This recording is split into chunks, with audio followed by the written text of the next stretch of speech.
Hi, everybody, and welcome once again to Ivy English. I'm Karen. I almost said Chris Gorski. I almost jumped in right where you said that. Isn't that You weird? could have. I'm Chris Gorski, and that's Karen. You're a guy. What else do you expect, Okay, so I'm Karen.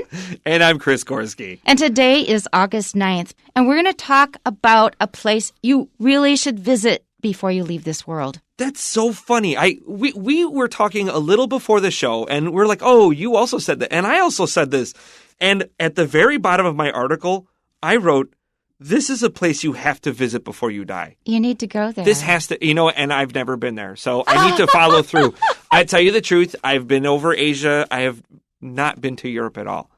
We have never made our way over there yet. All right, so maybe you don't even know what we're talking about yet. So I'm going to read the title. It's the Louvre, more than a museum. If you say it with a French accent, it's Louvre. But American pronunciation is the Louvre, more than a museum. And I think all of you should recognize what place we're talking about. That's right. This is, as our first sentence will say, this is probably one of the world's most famous museums. I personally would probably put it at the top, but I think there's a fair few options of what you might pick. But in terms of just like fame and the quantity of incredible art, this is the place to go. Okay, let's jump into our article then. Let's go. The Louvre, more than a museum. The Louvre Museum is without question one of the most famous, if not the most famous museum in the world.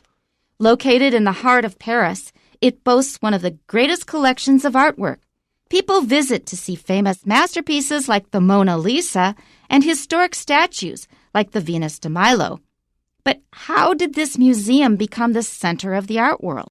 The museum is inside the Louvre Palace, which originally served as a fort built by King Philip II in the 12th century and was later transformed into a royal palace by King Francis I in 1546. As a great art collector, King Francis I decorated his residence with many pieces of priceless artwork that he acquired during his reign.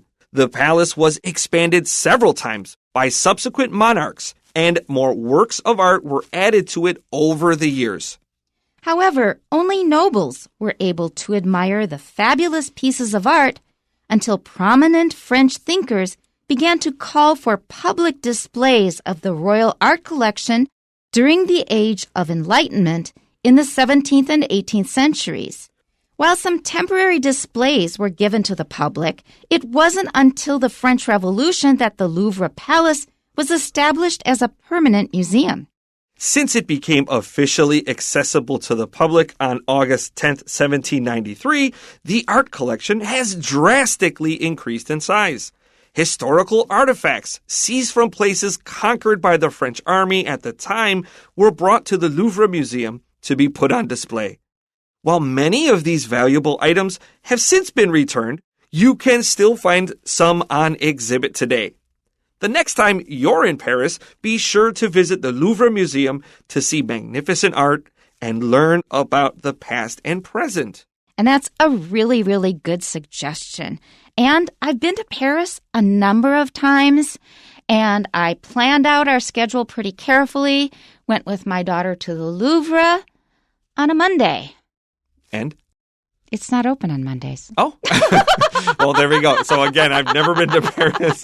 Why would they not open on Mondays? Many museums and other public institutions and buildings are closed on Monday. Probably. And the same thing happened to me when I wanted to go to the Exploratorium in San Francisco. I had one free day in San Francisco. And I had this one place in the Exploratorium having to do with speech because I used it in my phonetics class. Okay. I wanted to visit that exhibit. And it was Monday. So it goes. But you have been since. I don't think I ever went inside. So can you at least walk around on the outside? Yes. Kind of like the National Palace Museum? Yes. Even that itself is really quite special. Yeah. So that was good. We have been at the site. Okay. But I don't think I've been inside. But it's worth it if you can swing it. Okay, so let's begin with paragraph 1, and you'll begin reading? Okay. So the title again is The Louvre. Remember to use the definite article the. We say the Louvre. It's short for the Louvre Museum. And then our next part of it is more than a museum. So it's not just an ordinary museum. A lot of these really fancy buildings in Europe, they started out as palaces because, of course, the people with power, they had a lot of money, they were very corrupt and all this other stuff. And so these buildings were very, very lavish and very decorative. And when that kind of went out of fashion, it's not that people are any less corrupt now. It was out of fashion to be quite so show-offy. Showy, yeah. Yeah, and then also at the French Revolution, they just cut off the heads of all these people who overdid it and were too greedy. And so they said, let's give it to the people. So you'll find that happens in a lot of the world where these buildings now used for museums and other purposes were originally palaces. Okay, our first sentence, the Louvre Museum is without question one of the most famous, if not the most famous museum in the world. Pay special attention to my intonation, because if you don't use the right intonation, the sentence is really flat and probably won't get across what you're trying to say. The Louvre Museum is one of the most famous, if not the most famous museum in the world. Right. That doesn't do it at all. You really need to ham it up. Ham it up means to exaggerate a little bit. The Louvre Museum is without question one of the most famous. Now, I don't have to finish the sentence. If I just read it that far, do you know what's coming? I absolutely know what's coming. So just by that, one of the most famous, anybody whose English is pretty good, they know already what is coming. If not the most famous, normally we say the, but when we really emphasize it, we'll say the. If not the most famous museum in the world. There is a real definite separation between the best and your favorite. And I try to make that distinction because I think a lot of people conflate that if it's your favorite, it must be the best. And I'm like, no. There are actually a lot of things. It might not be the best, but it's your favorite, and that's okay. So you could say that the Louvre is the best, but it might not even be your favorite, and that's okay. That's right. But the most famous, it probably is the best known. Next sentence, located in the heart of Paris, it boasts one of the greatest collections of artwork. So we have a modifying phrase at the beginning, with it being located in the heart of Paris. This is where it is. And then our subject doesn't come till after that. It, meaning the Louvre Museum, boasts. Boasts means to brag about how good you are. But here, boasts simply means offers or has or possesses. Proudly. It proudly possesses, excellent, one of the greatest collections of artwork. And I would say Western artwork is fairer. I mean, as we'll see later on, the French army was more than happy to take foreign things stuff from foreign stuff. So it does boast a rather impressive foreign collection. That's but I true. think when we think of the Louvre, we're thinking the Western art. We're thinking Da Vinci. Mostly. We're thinking Michelangelo. That's what we're thinking. That's right. And don't forget the British Museum. Yeah. They brought lots of stuff back from all over the world, and they're starting to return some of it. Okay, let's go on to the next sentence. People visit to see famous masterpieces like the Mona Lisa and historic statues like the Venus de Milo. Now, what is the Venus de Milo most famous for?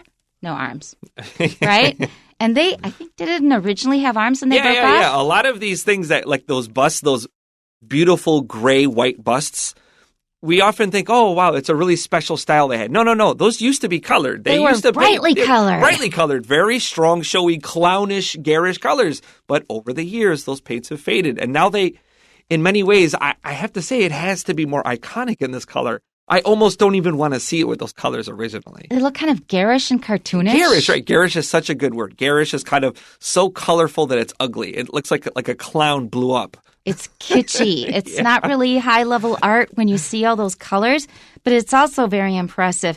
As they are now, they're more minimalist. They look like they're from Scandinavia. And they are simple. quite beautiful with that color. That's right. Okay, so it proudly possesses one of the greatest collections of artwork in the world.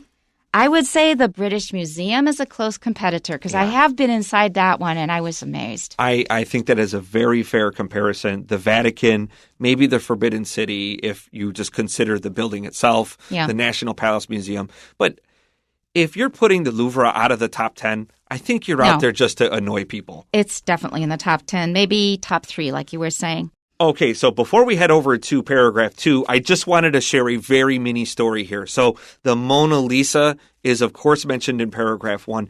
And when you look at the Mona Lisa, I was like, okay, this is a famous painting, but it never struck me as especially wonderful. There were always more paintings that I admired more. Especially when I was younger. Yeah. And it's like, it's cool and all, but it's kind of dark, it's old. it's a person, right? Yeah. So why is the Mona Lisa so famous? Well, today is August 9th.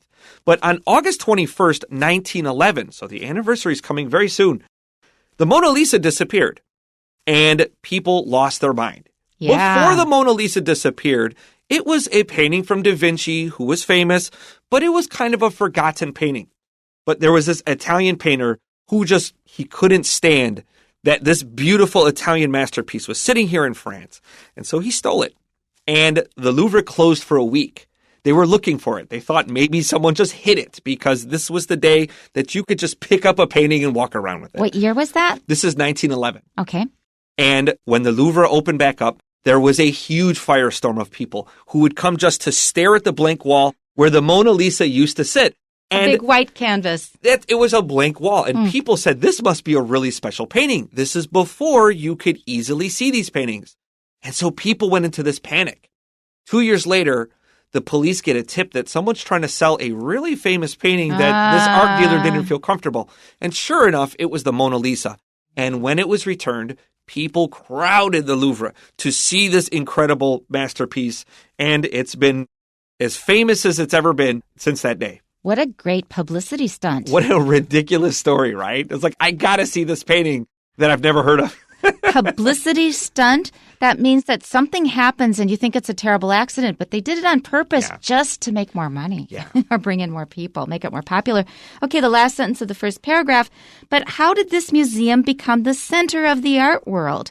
So it is famous. We know that. It's got these famous paintings, but how did it reach this status? Let's continue to paragraph 2. The museum is inside the Louvre Palace, which originally served as a fort built by King Philip II in the 12th century and was later transformed into a royal palace by King Francis I in 1546. That contains a lot of historical information. Can you kind of explain it to us? Sure. King Philip was the king that went on the Crusades, which is something that's a whole other can of worms. Yeah. And King Philip built this as a fort to kind of protect the western front there of Paris while he was gone. This crusade was the one with like Richard the Lionheart, really famous one, after the second one was such a disaster. And King Philip really didn't do much. He was really young at the time. And eventually they're like, okay, this fort has now been kind of consumed by the expanding city. Let's just make it a palace. And I have to add to this quickly. I mean, we have these issues with Islam being violent. Christianity has a very violent history itself. The Crusades is basically Westerners going to the Middle East and fighting with people. It was them picking a fight to reclaim the Holy Land. Okay. Let's continue to our next sentence. As a great art collector, King Francis I decorated his residence with many pieces of priceless artwork that he acquired during his reign. Now, rich people, powerful people still do this because actually we do not need very much to satisfy our needs and be happy. We need very little. So if you have like a middle or even middle lower income, usually you can pay your rent, you can pay for your food, your transportation, you've got enough. And after that, even if you make a lot of money, it's probably not going to make you happier. So what do you do with your money? You don't need anything else. You've got your needs fulfilled. Well, you can buy a yacht. That's pretty popular.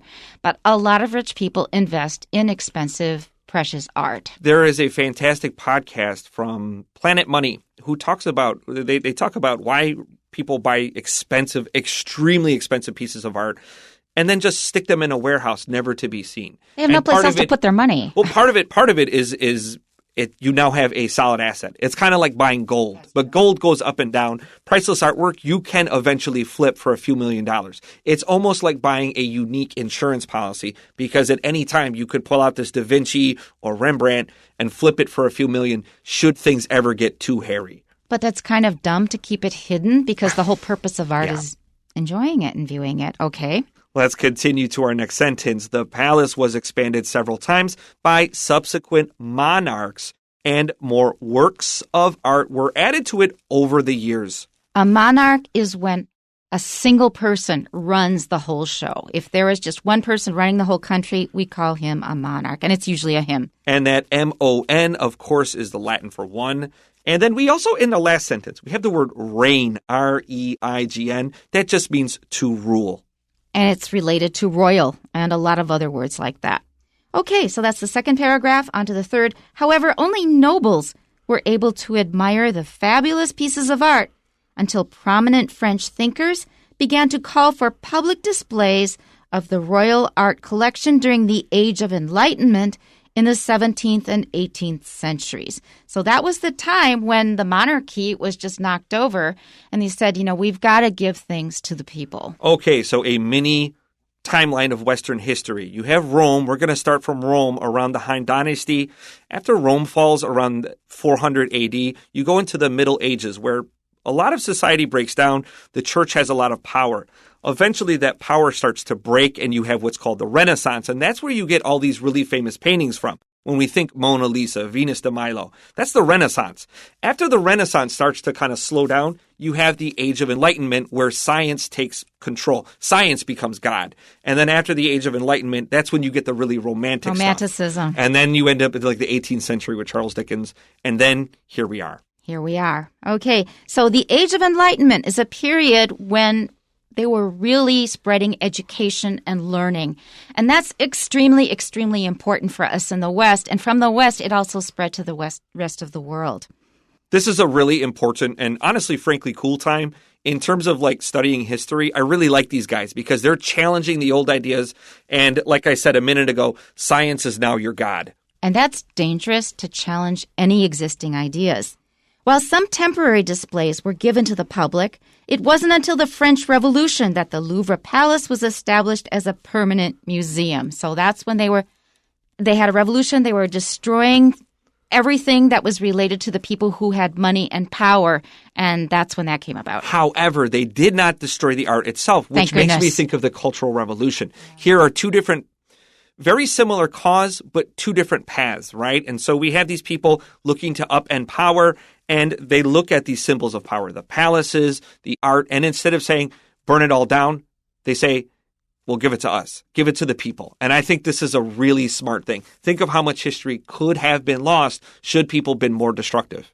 So the museum actually belonged to Napoleon for a very brief time.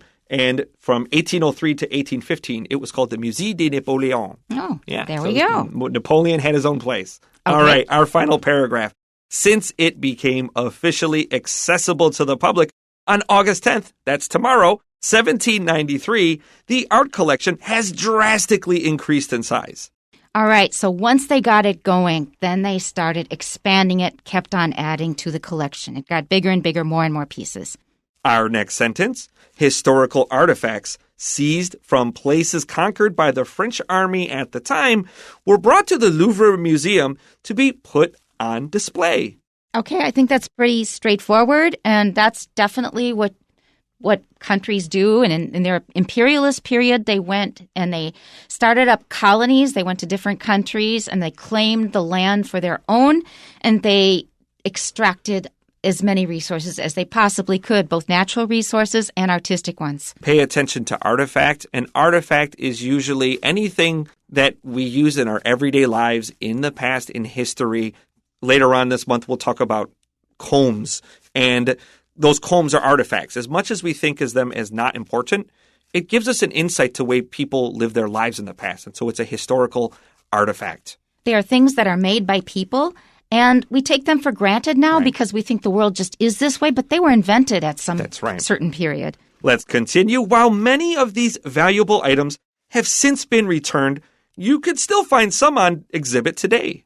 Okay, and that's pretty straightforward. So now there is definitely a call to return a lot of these things stolen from all over the world. A lot were taken from China. A lot were taken from Africa, from Egypt, all these places. Right. These places are now saying, you stole our stuff. It's precious. Please give it back. Sometimes they refuse. Sometimes they do return it. Yeah, it's kind of weird where they plant that flag, but I understand both sides of the argument, but I'm generally on side of give it back.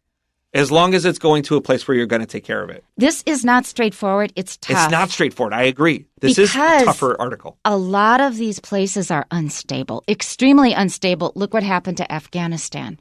Yep. They destroyed their own stuff. So anything you got out of Afghanistan would at least be preserved. It is not a simple question. It is more complicated than just give it back. I do agree. Let's right. Continue. The next time you're in Paris, be sure to visit the Louvre Museum to see magnificent art and learn about the past and present. And don't plan to visit it on Monday. I didn't know that. And that's true of many, many museums, not just the Louvre. It's a really important point. Okay, we have 2 short questions for you. Number 1, what was the original purpose of the Louvre Palace in the 1100s? And our answer is to serve as a fort. King Philip built it. He has to protect home while he's out of town. Out of town. On the Crusades. Ransacking the rest of the world. All right, and number 2? When was the Louvre Palace turned into a permanent museum? And that is pretty easy, at least if you were paying attention. A lot of big changes happened in France due to and during the French Revolution. And I used the word ransack. What is that? Ransack is when you kind of run in and steal, burn, fight. You just create a big, messy thing. Think of it as a riot, R-I-O-T. You're stealing a lot of things, too. Look at the word ransack. You ran into a place with your sack, and you stuff things into it, and then you ran out. Ransack is to run in and steal, and peace out. Bye. And you put a lot of loot in your sack. Right. So you can also say you looted a place during a war or disturbance. And there was another kind of interesting word that we used earlier, which was? Garish. And garish means that it's not at all subtle. They're not using sort of dark pastel colors. It's so exaggerated it looks like a nightmare of a cartoon. Yeah, you wouldn't want your house to look like a kindergarten, right? And those bright kind of colors still very criticize kindergartens, but well, it's not a criticism of kindergartens because it's great for little kids. Yeah. But I don't want my living room to look like that. Right. So garish are big, wild, bold colors, too many of them, and kind of really exaggerated designs. That's about all we have for today, but make sure that you keep that bucket list up to date. We'll see you next time. Bye-bye. Bye-bye.